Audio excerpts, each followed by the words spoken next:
China dissidents detained ahead of Obama visit. So you can't be a dissident in other countries, or they just round you up and put you in jail on trumped-up charges. That does happen in this country, but it's not quite as prevalent and out in the open.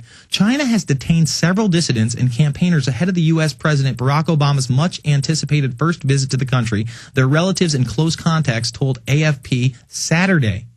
But as the visit drew close, the head of an activist group for parents whose children were sickened by tainted milk in China had been detained, his wife told AFP. Zhao Lanai was criminally detained for provoking an incident. See, you're provoking an incident. You're not allowed to speak out in these other countries. Is that what you want in this one? Seriously. Do you want a country where Jason Bermas can't read the mainstream media and say that there's something wrong? Personally, that's not the world I want to live in. That's not the world I want to fight for. Basically, they're going into the melamine factor. Melamine killed how many people? It's right in here. Killed 6 children, and nearly 300,000 others were sickened in 2008 in September. Now, what did they do? They went into this guy's home. They took his computer away. They took his video recorders away. They took his camera, his address book, and they just cuffed him, and he's off. He's gone. 2 other dissidents were also rounded up that we know of. And one of the people was out there saying, look, he's coming out here for climate change. What about all the human rights violations in China? They don't want to discuss that. They don't want to talk about the black market organ system. They don't want to talk about the dissidents that are detained and tortured. No, they're just going to praise China. And on their 60th anniversary of Mao and his communist reign, why don't we just light up the Empire State Building in their colors? Oh, wait, we did that. While they had parades of 80,000 children saying how they could support the state and help the world.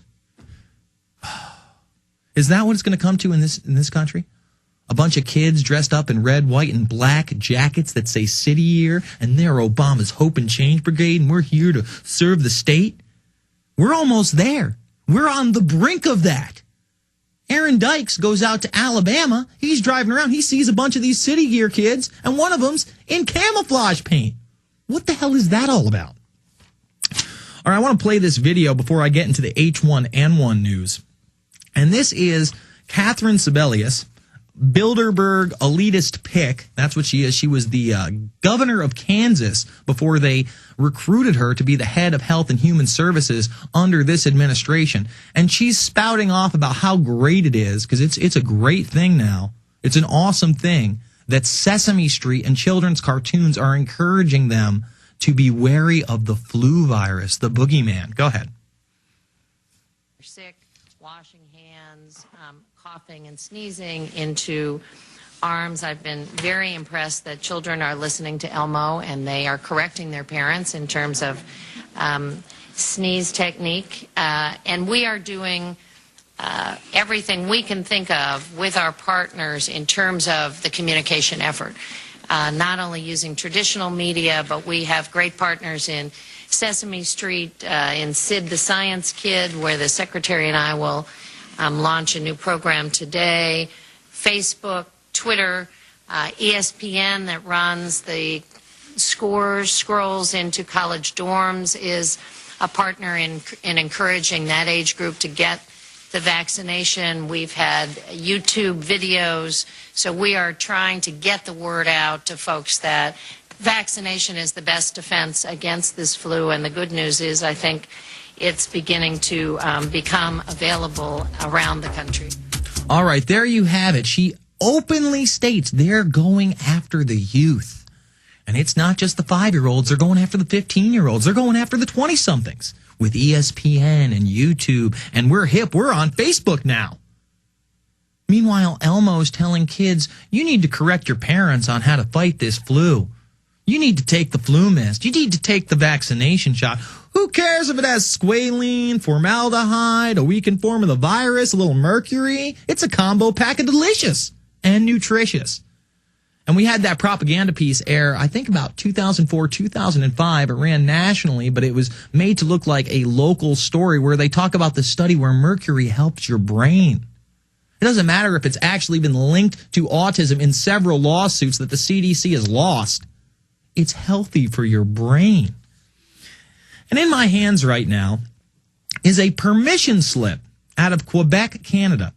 And in Quebec, what are they going to be doing? Oh, they're going to start shuttling kids to mass vaccination centers. See, in Quebec, I guess they're not going to use the schools as the mass vaccination centers.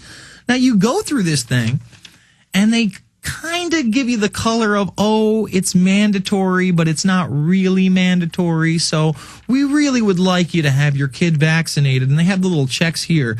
I would like my child to take advantage of the vaccination program offered through the school. Or I will bring my child myself to the vaccination center. Then it says, I do not want my child vaccinated. But here's the kicker. Right here in this subsection, it says that children who are 14 years of age or older may give their own consent to be vaccinated. So if you're 14 years old and you've been brainwashed into thinking that you're smarter than your parents who have warned you not to get the shot and told you not to get the shot, you bought into the propaganda. Now it's okay for you to roll up your arm and possibly become the next victim like that pretty little cheerleader or that high school athlete that are now in wheelchairs and can barely walk because they have Guillain-Barré syndrome. And remember, Dr. Oz, the popular television doctor, gets on CNN. He admits that there's mandatory vaccinations in his practice. Okay? Now, remember, Barack Obama said there were no mandatory vaccinations whatsoever. And then the next headline is, well, everybody in the military has to take it. Whether you're in the National Guard or the Department of Defense, it is mandatory. And then Dr. Oz says, well, it was mandatory for me and my workers as well. I did take the shot. But then he gets pressed on it. He says, well, you know, I don't know if I'm going to have my kids take the shot. In fact, me and my wife have decided that they're not going to take the shot because I'm Dr. Oz on television, but I'm Mr. Oz at home. What does he know that you don't, folks? We're going to come back, cover even more of the H1N1. It's the Infowarrior with Jason Bermas, prisonplanet.tv, Infowars.com.